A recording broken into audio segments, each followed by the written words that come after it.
احمد نے ایک مانگنے والے کو جھٹ سے کچھ نکال کر دے دیا۔ میں نے کہا بھائی دیکھ بھال کر دینے چاہیے، یہ فراڈ لوگ ہوتے ہیں، عام انسان کے جذبے اور نیکی کو ضائع کرتے ہیں۔ احمد کہنے لگا، جی عامر بھائی آپ نے ٹھیک کہا ہے، میں بھی پہلے ایسا ہی سوچتا تھا، پھر ایک واقعے نے میری دنیا اور سوچ دونوں کو بدل کر رکھ دیا۔ میں دھرم پورہ لاہور میں اپنے گھر سے سائیکل پر نکلا تھا کہ ٹھیکے دار سے اپنے بقایا جات وصول کر لوں۔ میں ایک اسٹیل فکسر تھا اور کوٹھی کے لنٹر کے پیسے باقی تھے، مگر ٹھیکیدار آج اول کل پر ٹرخا رہا تھا۔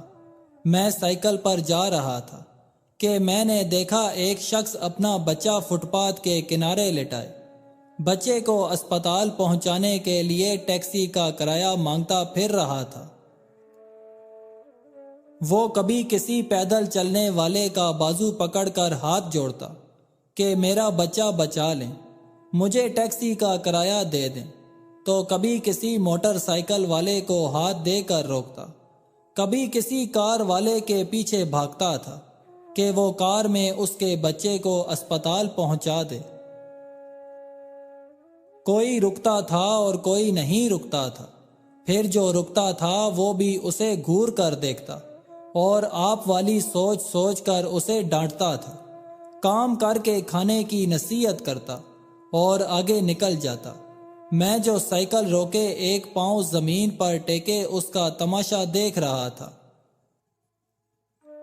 اچانک اس کی نظر مجھ پر پڑی، اس نے میری سائیکل کا ہینڈل پکڑ لیا اور کہنے لگا، بھائی جان خدا کے لیے میرے بچے کی زندگی بچا لیں، اس کو سخت بخار ہے، آپ نیچے اتر کر دیکھیں تو آپ کو یقین آ جائے گا۔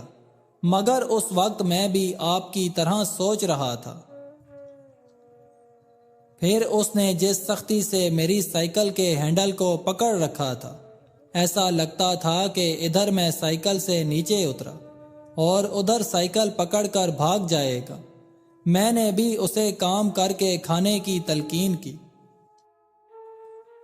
اور پچھلے جمعے میں سنی ہوئی حدیث اس کو بھی سنا دی کہ کما کر کھانے والا اللہ کا دوست ہوتا ہے، اور اپنی سائیکل کا ہینڈل چھڑوا کر بڑبڑاتا ہوا آگے چل پڑا اور کہا، یہ مانگنے والے ہمیں بے وقوف سمجھتے ہیں، پتہ نہیں کوئی کام کیوں نہیں کرتے۔ 2 یا 3 گھنٹے کے بعد جب میں بقایا جات لے کر واپس آ رہا تھا تو وہ ابھی بھی اسی جگہ کھڑا مانگ رہا تھا۔ اب وہ بچے کو سڑک کے پاس لے آیا تھا اور اس کے چہرے سے کپڑا بھی اٹھا رکھا تھا۔ اب وہ پہلے سے بھی زیادہ دھاڑے مار مار کر رو رہا تھا۔ میں نے سائیکل روک کر پاؤں نیچے رکھا، دیکھا کہ اب وہ بچے کے کفن دفن کے لیے پیسے مانگ رہا تھا۔ میں نے میت کے چہرے کی طرف دیکھا، پھول کی طرح معصوم بچہ زندگی کی بازی ہار گیا تھا۔ میرے رونگٹے کھڑے ہو گئے اور میرا جسم کانپنے لگا۔ میں نے جیب میں ہاتھ ڈالا اور جو کچھ تھا سب کچھ نکال کر اس کی طرف پھینک دیا، اس سے پہلے کہ اس شخص کی نظر میرے اوپر پڑتی۔ میں نے سائیکل کو اتنی تیزی سے چلایا جیسے میرے پیچھے لاہور کی ساری بلائیں لگی ہوں۔ میں گھر پہنچا تو میرا برا حال تھا۔ تھوڑی دیر کے بعد مجھے بخار نے آ گھیرا۔ بخار بھی ایسا تھا گویا میرے سارے گناہوں کا کفارہ اسی بخار سے ہونا تھا۔ گھر والے مجھے ہسپتال کے لیے لے کر نکلتے اور میں ہر بار چارپائی سے چھلانگ لگا دیتا تھا۔ مجھے ہسپتال نہیں جانا تھا، اس بچے کا غم میرے اندر سما گیا تھا۔ میں اسی بچے کی طرح ایڑیاں رگڑ رگڑ کر مرنا چاہتا تھا۔ 2-3 دن کے بعد بخار تو اتر گیا، مگر میں ذہنی مریض بن گیا۔ مجھے لگتا تھا کہ میرا اپنا اکلوتا بیٹا جو 3ری کلاس میں پڑھتا تھا، وہ اس بچے کے کفارے میں مر جائے گا۔ میں نے بچے کا اسکول جانا بھی بند کر دیا۔ بیوی کے بار بار اصرار کے باوجود میں بچے کو اسکول تو کیا دروازہ کھولنے بھی نہیں جانے دیتا تھا۔ اب 40 دن گزر چکے تھے اور بچے کا نام بھی اسکول سے کٹ چکا تھا۔ میری بیوی نے اپنے بھائی سے بات کی جو دبئی کی ایک کمپنی میں کیشیئر تھا۔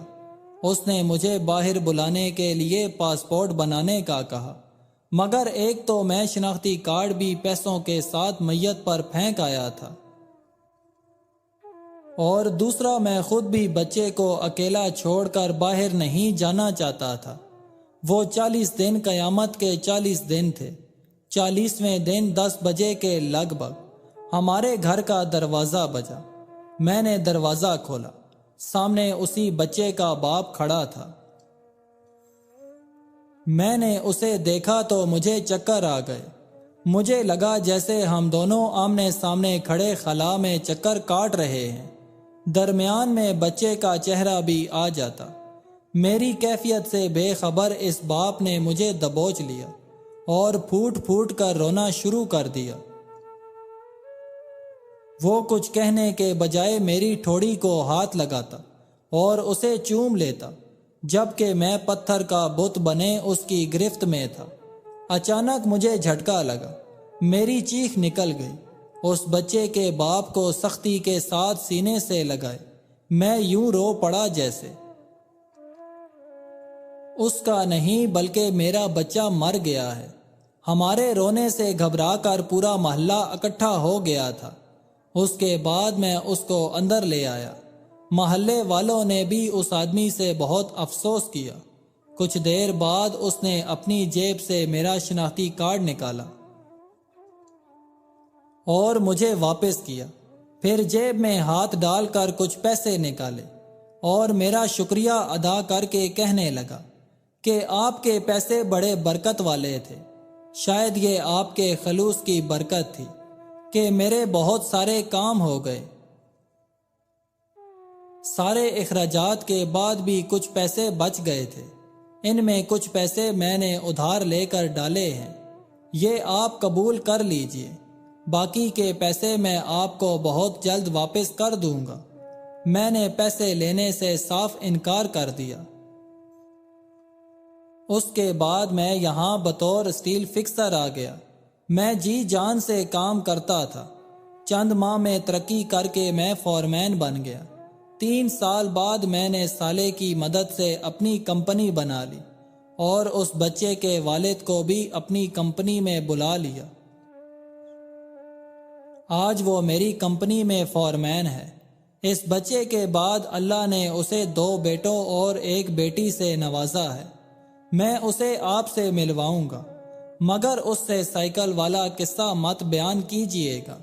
وہ آج تک نہیں پہچانا کہ اس نے میری سائیکل روک کر مجھ سے سوال کیا تھا۔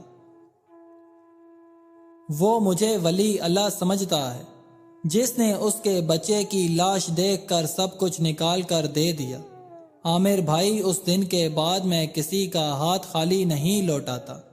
تھوڑا سا دے دینے سے نہ وہ امیر ہوتا ہے اور نہ میں غریب ہوتا ہوں، بس دل کو تسلی ہو جاتی ہے۔ اور رہ گئی بات لوٹنے کی، تو عامر بھائی ہمیں کون نہیں لوٹتا؟ جوتے والا ہمیں لوٹتا ہے، کپڑے والا ہمیں لوٹتا ہے۔ اتنا لٹنے کے بعد اگر کوئی ہمیں اللہ کے نام پہ لوٹ لے تو شاید حشر میں ہماری نجات کا سامان ہو جائے کہ یہ بندہ میرے نام پہ لٹتا رہا۔ آنسو ہر دل کو نہیں پگھلا سکتے، فقط یہ ان دلوں پر اثر انداز ہوتے ہیں جن میں رب بستا ہے۔ غریبی سے بچنا چاہتے ہو تو جب بھی گھر کے دروازے پر کوئی مانگنے آئے تو اسے کبھی خالی ہاتھ مت لوٹانا۔ اپنی طاقت پر کبھی گھمنڈ نہ کرنا۔ بعض اوقات آپ کے پیچھے چلنے والا ہی آپ کو گرنے سے بچا لیتا ہے۔ ہم میں سے زندہ وہی رہے گا جو دلوں میں زندہ رہے گا، اور دلوں میں زندہ وہی رہتے ہیں جو آسانیاں بانٹتے ہیں، محبتیں بانٹتے ہیں۔